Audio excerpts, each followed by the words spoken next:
आपन परिचय जय श्री राम लोकनाथ दास विश्व हिंदू परिषद बजरंग दल दशरथपुर प्रखंड संयोजक। तेज आज जो कार्यक्रम होते बहु मात्रा में बजरंग दल कार्यकर्ता केते परिमाण जोगदान आपन कहिए निहाती भाव में यह एक सौभाग्यर कथा। आज 1992 मसीहा डिसेम्बर 6 तारिख दिन बाबरी मस्जिद उपर आम भगवा झंडा रही से दिन प्रथम आरंभ होता प्रभु श्रीराम जो आमर मंदिर परिक्रमा प्रकल्प शुभारंभ दिया से दिन ठारू आज पर्यंत प्रत्येक मास डिसेम्बर 6 तारिख रु आरंभ 30 तारिख भितर सबु जिला एवं प्रखंड में कार्यक्रम हुए।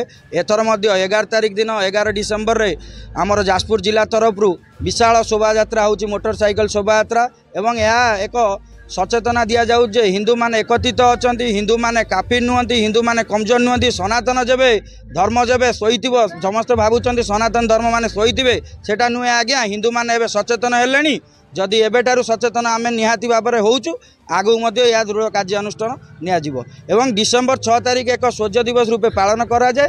डिसेम्बर 6 तारिख को विश्व स्तरीय कार्यक्रम रूपे आमे परिचालन करू। जय श्री राम।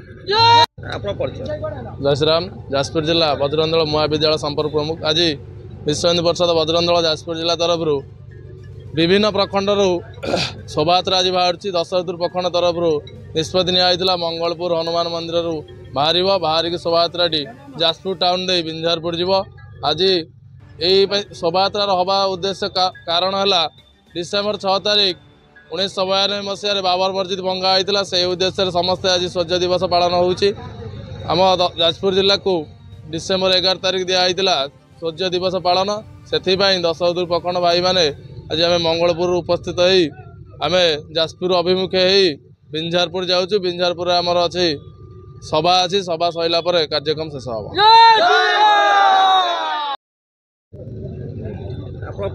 नमस्कार मृत्युंजय मिश्र जिला उपसभापति। आज सौजन्य दिवस सारा राज्य रे सारा देश सारा आज सौजन्य दिवस पालन करा जो दिनटी डिसेम्बर 6 1992 मसीह जो बाबरी मस्जिद पाई हिंदू भाई माने जो सैक्रिफाइस करते गोटे एकत्रित होगापाई आज सौजन्य दिवस पालन करा जाए। एथिरे समस्त हिंदू भाई भाई मैंने एकत्रित होती सारा राज्य जिला भितर ये सौजन्य दिवस पालन करा जाए। तेणु आम समस्त एकत्रित हूँ यह वार्ता जाए लोक जे लोक मन जो हिंदू धर्म एकत्रित हिंदू सुरक्षा और गोमाता जो सुरक्षा जो हिंदू धर्म अन्य अत्याचार होची आम समस्ते एकत्रित हूँ यह लोक वार्ता देवाई आम शोभा यात्रा करूँ।